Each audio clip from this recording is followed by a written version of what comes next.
Here we have the 2013 Lexus ES 350. Today I'm going to show you around this car and I'm also going to give it a test drive. Let's start with the front of the 2013 Lexus ES. So this was around the time when Lexus started with their spindle grille, but although this is a spindle grille, it's only halfway through. The facelift models later on in around 2015, it's going to be chrome all the way down, but for this one you still have these conventional air vents which retain that more timeless classic look. After all, the spindle grille, the really big ones, they too tend to divide opinion a lot. I also love these lights and how you have this DRL that is L-shaped because, well, you know, Lexus. You also get these headlight washers, which is pretty cool. It pretty much just sprays windshield washer fluid to your headlamps. You also get a fog lamp down here, and the hood itself, it has this nice crease to it on both sides, which adds to that sportier touch to it. It's a big departure from the XV40, the ES that precedes this. And as you move on over to the side, you'll notice just how, I don't know, it's sportier, I guess, compared to the older ES. And this one definitely looks longer because this is the first Lexus ES to be based on the Toyota Avalon instead of the Toyota Camry. Well, they do share the same platform. It's a very basic Toyota platform. However, this one shares the wheelbase, so it is definitely longer. Now, the tires on this car, they're wrapped in Toyo tires, and these are 215 5517s. Now, in 2015, with the facelift, they also added in new rims, which honestly isn't exactly my cup of tea. I'm not quite sure about it, but that has way more spokes in it, which just no, it's a pass for me. At the back of the Lexus ES, I love how it looks pretty much like an Avalon because after all, it is an Avalon. Instead of the previous generation look where it looks like a Camry, so it really gets differentiated from Camry a lot. Now, I also love these lights right here and how they have like chrome under. So that chrome is under this plastic piece, so it makes it look like it's one piece like that, which is pretty cool. You also get these 3 rows, which again, I really love. What I'm not quite sure about are these exhaust pipes. You do get dual exhaust pipes, but look how big this is, and you get like another metal round thing, and then you get another metal round thing, which is I don't know, even from afar it's kind of odd looking. So yeah, that's kind of weird with what Lexus did. Anyway, to open this up, the button is over here to the right, as with most Lexus, and in here you reveal a trunk that is actually incredibly big enough to put a set of golf clubs, maybe 2 or even 3 actually. So there's only some cars now, very few, that can actually fit this much. Now if you remove this and you open this one up, what you get here is an almost complete set of tools, and you also get a full-size spare tire, which is very rare these days with cars, even in this class. Over here, you also get this emergency release, which is mandatory in the United States. After all, Lexus is mostly a US DM thing.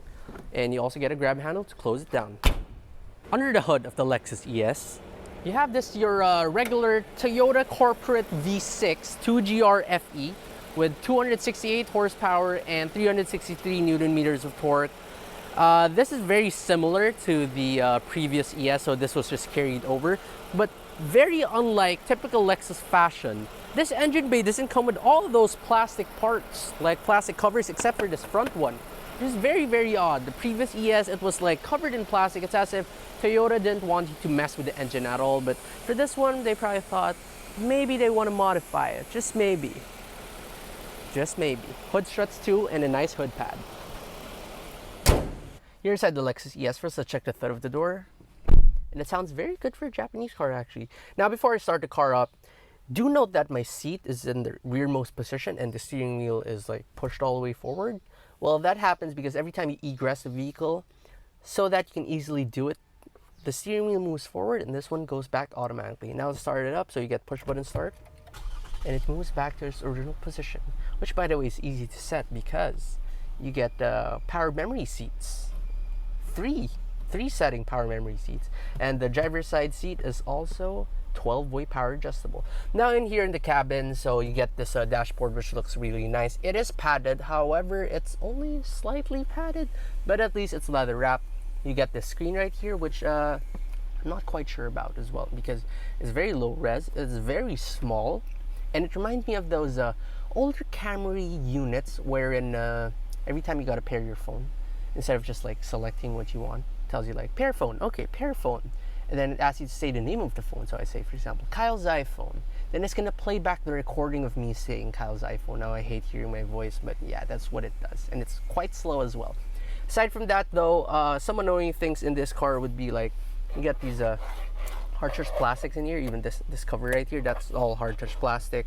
But aside from that, it is very good generally in the cabin. So the steering wheel is very nice. It's properly sized, I guess. It's multifunction as well. You get cruise control, you get wood up top, leather at the side. It's also power adjustable, which by the way is connected to the memory seat function, so that moves together with it, including the side mirrors, which is very, very cool. You get wood over here, more wood over here as well, more soft touch here, more hard touch plastic just for the panel of the automatic windows, which by the way are all automatic, like fully automatic for all four. You get this gauge, which is the very classic Lexus Optitron looking gauge. I really love it.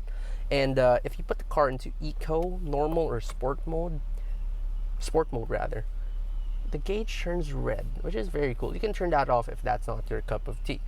Now over here in the center, you get this radio system, which it looks a bit too complex, but trust me, it's actually easy to use. You get dual zone climate control.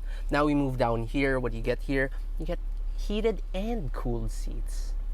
Cooled seats on both sides, just like the older Lexus, which is really cool. You get a cup holder over here. To the side of that, you can turn off traction control. In a front wheel drive car, you definitely want to do that. No, you don't. Now here you can put your phone in here, or I don't know what you can put there, some coins, I guess, your wallet maybe. This one, some more coins. Open this one up and you have a rather nice size cup holder.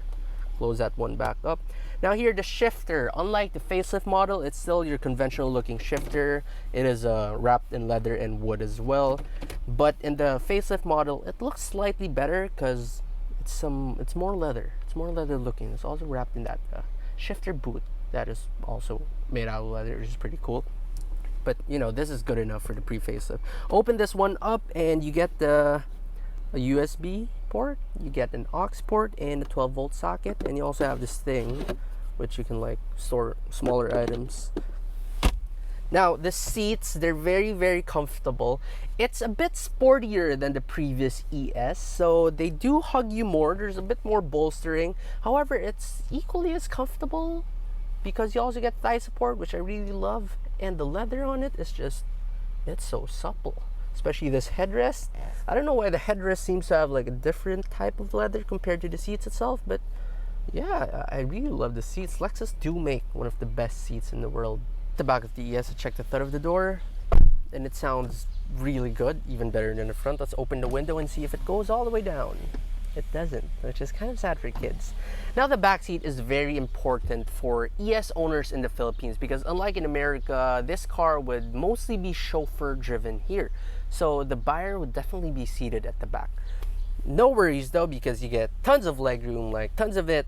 The recess is more pronounced compared to the previous ES, and since it is based on the Avalon instead of the Camry, you get around 2 to 3 inches more legroom. You also get a map pocket, and you know, if I just like cross my legs back here, no problem at all. It's definitely doable. However, you should note that I'm only 5'6", and this is set behind my driving position. So if you're like 5'10", 6'3", if you're Doug DeMuro, you're probably not going to be happy at the back of this. Now open this one up and you don't have any toys, unlike the Philippine spec Camry, for example, where you get the rear reclining seats and climate control. You get none of that here. At least you have this container in here, I guess, like a storage bin, which is lined with felt, which is pretty good. You also get this rubberized thing, which will keep your things moving around. And your only toy back here is this cup holder and a 12-volt socket in here. Now to the side, the materials from the front continue, so it's very soft, very soft. You get wood right here. However, you still get that weird hard touch plastic area for your window control and your trash bin slash ashtray. But as a consolation, they do give you this sunshade to block out the plebs outside, and as well as another one over here and another one at the back. However, Again, unlike the Philippine spec Camry, what's annoying is that you can't control it from back here. So you have to tell your driver to please kindly press that button so that I cannot see the sun from back here. Now in the middle, should you want to see 3 people in here, you can totally do that because this car is nice and wide and there's no transmission tunnel because it is a front wheel drive car after all. However, again, headroom is the only issue because of the sloping roofline, so that's just something to look out for if you want to carry like normal size adults at the back. So driving the 2013 Lexus ES 350. So this car, it feels way sharper than something like a Camry. It feels way sharper than the previous ES, like it's worlds apart. And that's with this car in eco mode or normal mode. Put this car in sport mode and it actually feels pretty much like a rear wheel drive car. Now I've driven so much rear wheel drive cars. I've had BMWs and Mercedes in the past, but this compares. Like it's decent enough to contend with those. Sure, it's not gonna win any races, but like for your everyday driving, that feel in case you do want to like turn corners a bit faster. And yeah, it feels very sharp actually. If you don't drive this stupidly though, which is how you're supposed to drive this car, it is incredibly comfortable. Even you can put miles and miles in this car. I've been driving this car in the Skyway a lot, like the newly constructed Skyway, and it's just very, very quiet there. There is just a little bit of a wind whistle with these side mirrors that are mounted on the door, but you know, aside from that, it's a very, very quiet car. Of course, since it is a Lexus, I just have to demonstrate the noise insulation this car has. So by sounding the horn, you do hear the horn way more than in a BMW or Mercedes, which means that it's still not as insulated, but for your daily drive, it is very quiet indeed. The seats in this car, they're way more comfortable than BMW or Mercedes. After all, Lexus does make one of the best seats in the market, and they're also way softer compared to German cars. German cars, they're very firm, but these seats, they're just so supple. Sure, it's not as soft and like comfy, I guess, as the previous ES. That's because this is more sport oriented-ish, and it has more bolstering and tugs you even more. And there's also just that the hardness feeling towards the thighs, but that's fine because aside from that, it's just very, very comfortable car to cruise in. Most of the time, I do set my driving position to the perfect driving position, as what most magazines say, or what most motoring journalists say. So that means that I have to be a little bit closer to the wheel. I have to be able to like put my wrist over the wheel, and I can easily do that even if I have the seat way back, like in the backwards position, because I can move the steering wheel towards me very, very much. Like it doesn't just like telescope a little. Telescopes a lot, and I can also get my thigh support, so I can just like pretty much lounge back here and just like enjoy driving this car with like one hand on the wheel. It's very nice. I don't get to do that with most cars. The suspension in this car, it is quite frankly amazing. It's so damn soft. It's no Lexus LS, but it's fine. It's there.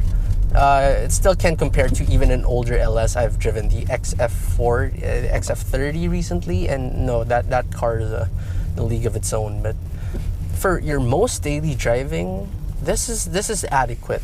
Should you want to drive this car a bit more stupidly, it really picks up. Put it in sport mode, and the steering gets tighter, and that's hard braking, and that's ABS working. So it is very, very fast, this car. It's no rocket ship, but you know, if you compare it to something like your usual sedan here in the Philippines, that's a bit of this size, like the Camry, the non-V6 version, it's definitely way faster. And you know, like if you do want to drive it on a Skyway, which I've been doing a lot, you can easily go over the speed limit. You can easily go like 120, 140, and you won't hear anything, you won't feel anything. If you do want to daily drive this car, it's the perfect daily drive car. This is pretty much like one of those cars that just makes you very, very comfortable. It's just so good. It's just so manageable. Your visibility is great. Parking this car is very easy. You don't get a reverse camera, but you do get reverse sensors as well as front parking sensors. So that's more than enough for me. The side mirrors too, they do tilt down on both sides. As long as you have the side mirror adjust switch on either the left or the right position. If it's in the middle, it's just going to stay center if you put the car in reverse. And also that shade at the back, that power sunshade, if you put it in reverse, it also goes down by itself. Then if you go back to drive, it goes back up. Is the Lexus ES pretty much just an Avalon? Well, I don't know because I haven't ever driven an Avalon. We don't exactly have that in the Philippines, but I guess the closest thing I should compare this to is the Camry. Is it just a Camry? Just like the previous ES, the XC40, is it just a Camry? Well, I guess it kind of feels like a Camry, but a very, very much more refined Camry. The quality control in this car is just amazing as with the previous ES. Here on the side, your grab handle, usually you can like put stuff in there, right? But here, when you do want to put stuff, it won't rattle because there's this padded things like a felt liner that they stuffed in there. It's like an insert which just makes your coins or any other stuff not rattle. It's just very nice overall. Quality control definitely is that thing that sets apart a Lexus from a Toyota. There's also no rattles whatsoever. So what's my verdict on this car? If you're looking for like a mid to full size sedan that is very, very reliable, of course you don't want to go down the BMW Mercedes route because Euros are, although manageable, I guess, they're still a bit harder to maintain. You should get this car. And what's your other options, right? You could go for a brand new Camry, which now retails for around 2.1 million pesos almost. Or you can get this car for around 1.3 to 1.4 million pesos. And among those two, this car is a sure winner. Sure, it doesn't have all those newer gadgetry, but that's fine because you buy these cars, usually at least in the Philippines, to be chauffeured around in. And this car definitely plays the part. And in those days that you do want to drive it yourself, you won't be disappointed. It's hands down one of the best comfortable cruisers I've ever driven in my life. If you like this video, please don't forget to smash the like button for the YouTube algorithm. And also don't forget to subscribe to my channel to see more car reviews.